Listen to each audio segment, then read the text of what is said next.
Basic concepts of chemistry के बारे में पढ़ेंगे। तो आज हम इस वीडियो में आपको सिर्फ इस चैप्टर के इंट्रोडक्शन के बारे में बताएंगे कि इस चैप्टर में हमें क्या क्या पढ़ना है वो जानेंगे, ठीक है। तो सबसे पहले हमें बात करनी है केमिस्ट्री के बारे में कि केमिस्ट्री चीज क्या है, व्हाट इज केमिस्ट्री, इसको डिटेल से पढ़ेंगे। और इसके बाद हमें केमिस्ट्री के इम्पोर्टेंस के बारे में पता होना चाहिए, वो भी हम पढ़ेंगे। केमिस्ट्री कहाँ कहाँ यूज होती है, उसका क्या क्या इम्पोर्टेंस है, वो सब पढ़ना है। और थर्ड आपका हमारे पास हम मैटर के बारे में पढ़ेंगे। मैटर आपने 9th क्लास में पढ़ा है, उसी को ही हम यहाँ पे कंटिन्यू करेंगे। और इसके बाद मैटर क्लासिफिकेशन भी हमने 9th में पढ़ी है।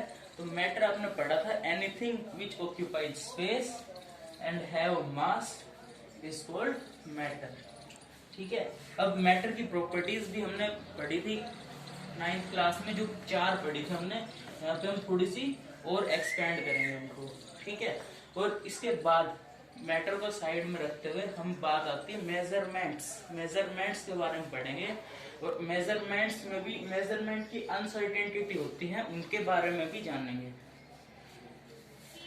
और उसके बाद जो कॉमन सी टर्म है मास एंड वेट, ज्यादातर को तो इसका 12th तक इसका डिफरेंस ही पता नहीं होता, उसको पढ़ेंगे, इसको पूरा अच्छे से क्लियर करेंगे, ठीक है। इसके बाद साइंटिफिक नोटेशंस हैं जो, उनको भी पढ़ेंगे।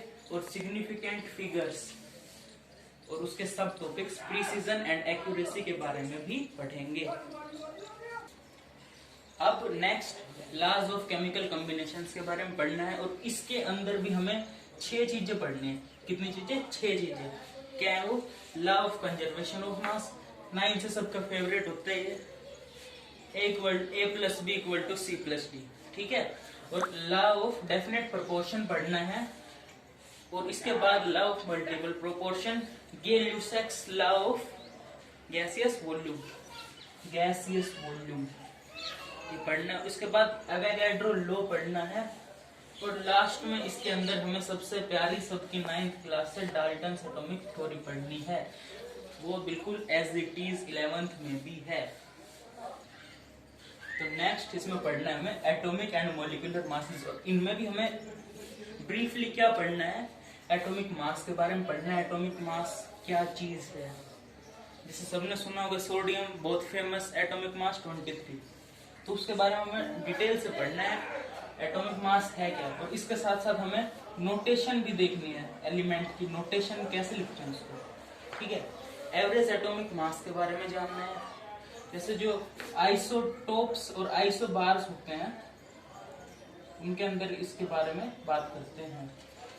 मॉलिक्यूलर मास के बारे में जानना है, फॉर्मूला मास के बारे में जानना है।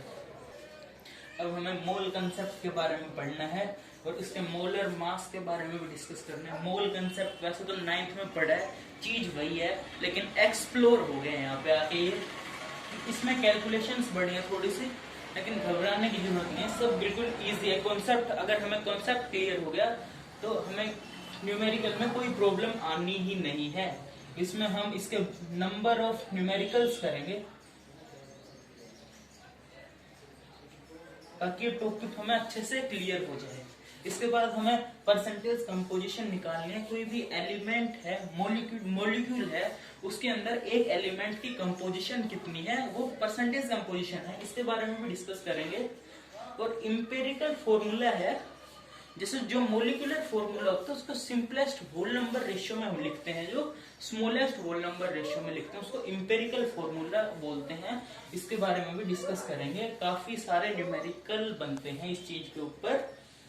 अब आपका प्यारा सा टॉपिक स्टिचियोमेट्री एंड इट्स कैलकुलेशंस आ गया है। ये कई बच्चों को तो 11th 12th में क्लियर ही नहीं होता है, पर हमें इसको अच्छे से ध्यान से समझना है ताकि हमें ये अच्छे से क्लियर हो जाए।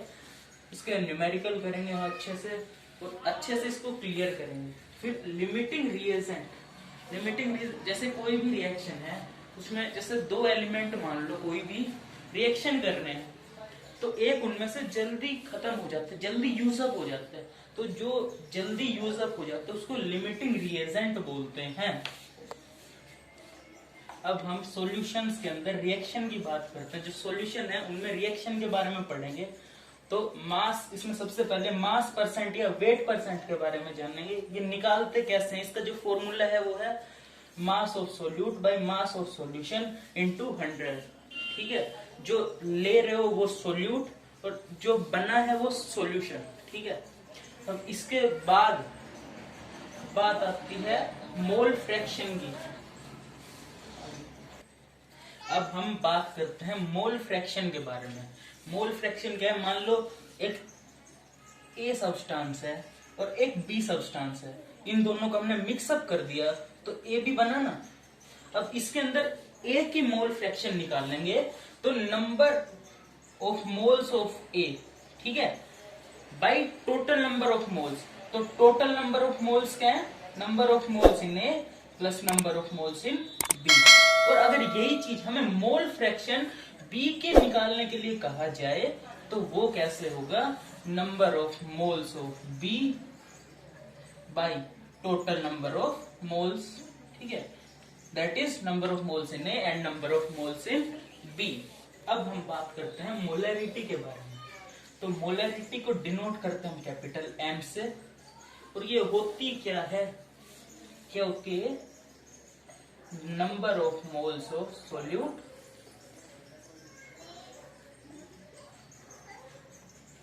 Divided by volume of solution in litre. किसमें, लीटर में। ठीक है, अब इस चैप्टर में हम लास्टली मोलैलिटी के बारे में पढ़ेंगे।